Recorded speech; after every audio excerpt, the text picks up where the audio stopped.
ಎಲ್ಲರಿಗೂ ನಮಸ್ಕಾರ. ಸಬಿ ರುಚಿಗೆ ಸ್ವಾಗತ. ನಾನಿವತ್ತು ಮಖಾನದಿಂದ ಸೂಪರ್ ಆಗಿರುವಂಥ ಗ್ರೇವಿ ಮಾಡ್ತಾ ಇದ್ದೀನಿ. ತುಂಬ ಚೆನ್ನಾಗಿರುತ್ತೆ. ಇದು ಚಪಾತಿ, ದೋಸೆ, ಪರೋಟ ಇದ್ರ ಜೊತೆಗೆಲ್ಲ ಸಖತ್ತಾಗಿರುತ್ತೆ. ಈ ಒಂದು ಮಖಾನ ಬೀಜ ಇದೆ ನೋಡಿ, ಅದು ನಮಗೆ ಆರೋಗ್ಯಕ್ಕೂ ಕೂಡ ತುಂಬಾ ಒಳ್ಳೆಯದು. ಬನ್ನಿ ಈ ಒಂದು ರೆಸಿಪಿಯನ್ನು ಹೇಗೆ ಮಾಡೋದು ಅಂತ ನೋಡೋಣ. ಅದಕ್ಕಿಂತ ಮುಂಚೆ ನೀವು ನಮ್ಮ ಚಾನಲ್ಗೆ ಹೊಸಬರಾಗಿದ್ದರೆ ಇವಾಗಲೇ ನೀವು ಸಬ್ಸ್ಕ್ರೈಬ್ ಮಾಡಿ, ಪಕ್ಕದಲ್ಲಿರುವ ಬೆಲ್ ಐಕನನ್ನು ಕೂಡ ಪ್ರೆಸ್ ಮಾಡಿ. ಅದು ಹೇಗೆ ಮಾಡೋದು ಅಂತ ನೋಡೋಣ. ಮೊದಲನೇದಾಗಿ ಒಂದು ಮಿಕ್ಸಿ ಜಾರ್ ತಗೊಂಡಿದ್ದೀನಿ. ಅದಕ್ಕೆ ನಾನು ಒಂದು 4 ಹಸಿಮೆಣಸಿನಕಾಯಿ ಹಾಕ್ಕೊಂಡಿದ್ದೀನಿ. ಒಂದು ಗಡ್ಡೆ ಬೆಳ್ಳುಳ್ಳಿಯನ್ನು ಸಿಪ್ಪೆ ತೆಗೆದು ಅದನ್ನು ಕೂಡ ಹಾಕ್ಕೊಳ್ತಾ ಇದ್ದೀನಿ. ಇವಾಗ ನಾನು 1 ಇಂಚ್ ಆಗೋಷ್ಟು ಶುಂಠಿ, ಒಂದು ದಪ್ಪದಾದಂಥ ಒಂದು ಈರುಳ್ಳಿಯನ್ನು ಕೂಡ ಹಾಕ್ಕೊಳ್ತಾ ಇದ್ದೀನಿ. ಒಂದು ಅರ್ಧ ಸ್ಪೂನ್ ಆಗೋಷ್ಟು ಗಸಗಸೆ, 1/4 ಸ್ಪೂನ್ ಆಗೋಷ್ಟು ಪೆಪ್ಪರ್, ಒಂದು 8 ಗೋಡಂಬಿ, 1.5 ಸ್ಪೂನ್ ಆಗೋಷ್ಟು ಎಳ್ಳು, ಒಂದು 1/4 ಸ್ಪೂನ್ ಆಗುವಷ್ಟು ಜೀರಿಗೆಯನ್ನು ತಗೊಂಡಿದ್ದೀನಿ. ಇದನ್ನು ಕೂಡ ಇದೇ ಮಿಕ್ಸಿ ಜಾರಿಗೆ ಹಾಕ್ಕೊಂಡು ಸ್ವಲ್ಪ ನೀರನ್ನು ಹಾಕ್ಕೊಂಡು ಇದನ್ನು ಗ್ರೈಂಡ್ ಮಾಡ್ಕೊಳ್ಳೋಣ. ನುಣ್ಣಗೆ ಇದನ್ನು ನೀವು ಗ್ರೈಂಡ್ ಮಾಡ್ಕೋಬೇಕು ನೋಡಿ, ಈ ಥರ ನುಣ್ಣಗೆ ಮಾಡ್ಕೋಬೇಕು. ಇಷ್ಟಾದರೆ ಸಾಕು. ಇವಾಗ ಇಲ್ಲಿ ಮಸಾಲೆ ರೆಡಿಯಾಗಿದೆ. ಇವಾಗ ಇದನ್ನು ಈ ಕಡೆ ಇಟ್ಕೊಂಡ್ಬಿಡೋಣ. ಇವಾಗ ನಾನಿಲ್ಲೊಂದು ಬಾಣಲಿಯನ್ನು ಇಟ್ಕೊಂಡಿದ್ದೀನಿ. ಬಾಣಲಿ ಚೆನ್ನಾಗಿ ಬಿಸಿ ಆದಮೇಲೆ ನಾನಿಲ್ಲಿ ಒಂದು 50 ಗ್ರಾಮ್ ಆಗುವಷ್ಟು ಮಖಾನವನ್ನು ತಗೊಂಡಿದ್ದೀನಿ. ಅದನ್ನು ಇವಾಗ ನಾನು ಇದನ್ನು ಫ್ರೈ ಮಾಡ್ಕೋಬೇಕು. ಚೆನ್ನಾಗಿ ಇದನ್ನು ಫ್ರೈ ಮಾಡ್ಕೋಬೇಕು. ಇದು ಸ್ವಲ್ಪ ಕಲರಲ್ಲೇ ಚೇಂಜ್ ಆಗುತ್ತೆ ನೋಡಿ, ಅಷ್ಟರವರೆಗೆ ನಾವು ಇದನ್ನು ಫ್ರೈ ಮಾಡ್ಕೊಳ್ಳೋಣ. ನೋಡಿ, ಕಲರ್ ಕೂಡ ಚೇಂಜ್ ಆಗಿದೆ ನೋಡಿ. ಈ ಥರ ಚೇಂಜ್ ಆದಮೇಲೆ ನೀವು ಇದನ್ನು ತೆಗೆದೊಂದು ಪ್ಲೇಟಲ್ಲಿ ತೆಗೆದಿಟ್ಕೊಂಡ್ಬಿಡೋಣ.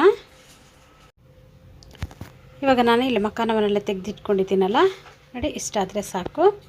ಇವಾಗ ಅದೇ ಪ್ಯಾನ್ಗೆ ನಾನು ಎಣ್ಣೆಯನ್ನು ಹಾಕ್ಕೊಳ್ತಾ ಇದ್ದೀನಿ. ಒಂದು 2 ಸ್ಪೂನ್ ಆಗುವಷ್ಟು ಎಣ್ಣೆಯನ್ನು ಹಾಕ್ಕೊಂಡಿದ್ದೀನಿ. ಎಣ್ಣೆ ಚೆನ್ನಾಗಿ ಬಿಸಿ ಆದಮೇಲೆ ಇದಕ್ಕೆ ನಾನು ಒಂದು ಚಿಕ್ಕ ಪೀಸಷ್ಟು ಚಿಕ್ಕೆಯನ್ನು ಹಾಕ್ಕೊಂಡಿದ್ದೀನಿ.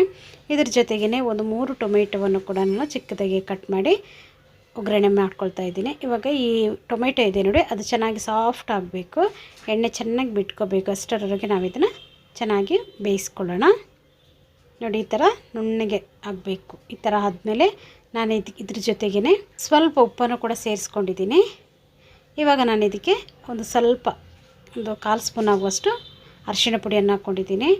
ಒಂದು ಅರ್ಧ ಸ್ಪೂನ್ ಆಗುವಷ್ಟು ಖಾರದ ಪುಡಿಯನ್ನು ಹಾಕ್ಕೊಂಡಿದ್ದೀನಿ. ನಾವೆಲ್ಲ ಹಸಿಮೆಣಸಿನ್ಕಾಯಿನೂ ಹಾಕ್ಕೊಂಡಿದ್ದೀವಿ. ಖಾರವನ್ನು ನೋಡಿಕೊಂಡು ಸ್ವಲ್ಪ ನೀವು ಕಡಿಮೆ ಜಾಸ್ತಿ ಮಾಡ್ಕೋಬೋದು.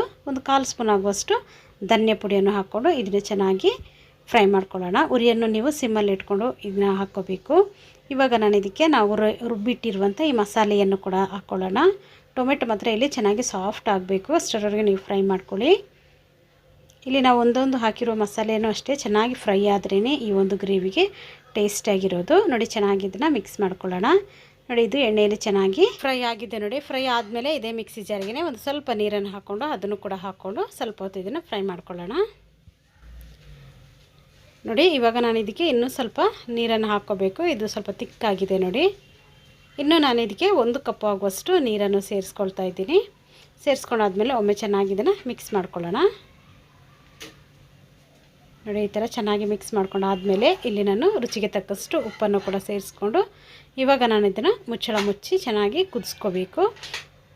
ಚೆನ್ನಾಗಿ ಕುದಿ ಬರಬೇಕಿದು. ಇವಾಗ ನಾನು ಇದನ್ನು ಮುಚ್ಚಳ ಮುಚ್ಚಿ ಕುದಿಸ್ಕೊಳ್ಳೋಣ. ಒಂದು 5 ನಿಮಿಷ ಇದು ಚೆನ್ನಾಗಿ ಕುದಿ ಬರಲಿ ಗ್ರೇವಿ. ಚೆನ್ನಾಗಿ ಕುದಿ ಬಂದಮೇಲೆ ಇವಾಗ ನೀವು ನೋಡ್ಕೊಳ್ಳಿ ಟೇಸ್ಟ್. ಉಪ್ಪು ಏನಾದರೂ ಕಡಿಮೆ ಇದ್ದರೆ ಈ ಸಮಯದಲ್ಲಿ ನೀವು ಸೇರಿಸ್ಕೋಬೇಕು. ಮತ್ತು ನಾನು ಇದಕ್ಕೆ ಒಂದು 1/4 ಸ್ಪೂನ್ ಆಗುವಷ್ಟು ಸಕ್ಕರೆಯನ್ನು ಕೂಡ ಇಲ್ಲಿ ಹಾಕ್ಕೊಂಡಿದ್ದೀನಿ. ಇದು ಚೆನ್ನಾಗಿ ಕುದಿ ಬಂದ ಮೇಲೆ ನೀವು ಈ ಮಖಾನ ಹುರಿದಿಟ್ಟಿದ್ದೀರಲ್ಲ ಆ ಮಖಾನವನ್ನು ಹಾಕ್ಕೊಂಡು ಚೆನ್ನಾಗಿ ಒಮ್ಮೆ ಮಿಕ್ಸ್ ಮಾಡ್ಕೋಬೇಕು ನೋಡಿ. ಇದನ್ನು ಚೆನ್ನಾಗಿ ಮಿಕ್ಸ್ ಮಾಡ್ಕೊಳ್ತಾ ಇದ್ದೀನಿ. ಚೆನ್ನಾಗಿ ಇದು ಕುದೀತಾ ಇದೆ ನೋಡಿ. ಇವಾಗ ಇದನ್ನು ಮುಚ್ಚಳ ಮುಚ್ಚಿ ಒಂದು 2 ನಿಮಿಷ ಬೇಯಿಸ್ಕೊಳ್ಳೋಣ.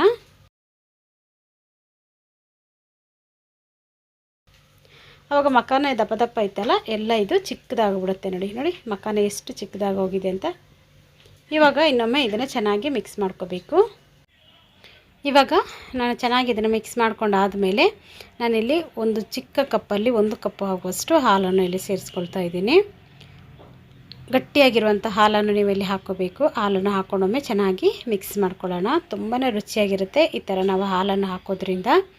ಇವಾಗ ನಾನು ಇದಕ್ಕೆ ಸ್ವಲ್ಪ ಕೊತ್ತಂಬರಿ ಸೊಪ್ಪನ್ನು ಹಾಕ್ಕೊಂಡು ಚೆನ್ನಾಗಿ ಇದನ್ನು ಮಿಕ್ಸ್ ಮಾಡ್ಕೋಬೇಕು. ಕೊತ್ತಂಬರಿ ಸೊಪ್ಪನ್ನು ಹಾಕ್ಕೊಂಡು ಮುಚ್ಚಳ ಮುಚ್ಚಿ ಕುದಿಸ್ಕೊಳ್ಳೋಣ. ಈ ಕಮಲದ ಬೀಜದಿಂದಲೇ ನಾನೊಂದು ಪೌಡರನ್ನು ಕೂಡ ಮಾಡಿದ್ದೀನಿ. ಹಾಲಿಗೆ ಹಾಕ್ಕೊಂಡು ಮಿಕ್ಸ್ ಮಾಡ್ಕೊಂಡು ಕುಡಿಯುವಂಥ ಒಂದು ಪೌಡ್ರು ಕೂಡ ಮಾಡಿದ್ದೀನಿ. ನಾನು ಲಿಂಕ್ ಹಾಕಿರ್ತೀನಿ, ನೀವು ನೋಡಿಲ್ಲ ಅಂದರೆ ಒಮ್ಮೆ ನೋಡಿ. ಇವಾಗ ನೋಡಿ ನಮ್ಮದು ಮಖಾನ ಗ್ರೇವಿಯಲ್ಲಿ ಸೂಪರಾಗಿ ರೆಡಿಯಾಗಿದೆ ನೋಡಿ. ಈ ವಿಡಿಯೋ ನಿಮಗೆ ಇಷ್ಟ ಆಯಿತು ಅಂದರೆ ಲೈಕ್ ಮಾಡಿ, ಶೇರ್ ಮಾಡಿ, ಸಬ್ಸ್ಕ್ರೈಬ್ ಮಾಡಿ. ವಿಡಿಯೋ ನೋಡಿದ್ದಕ್ಕಾಗಿ ಧನ್ಯವಾದಗಳು. ನಾನು ಸಬಿ.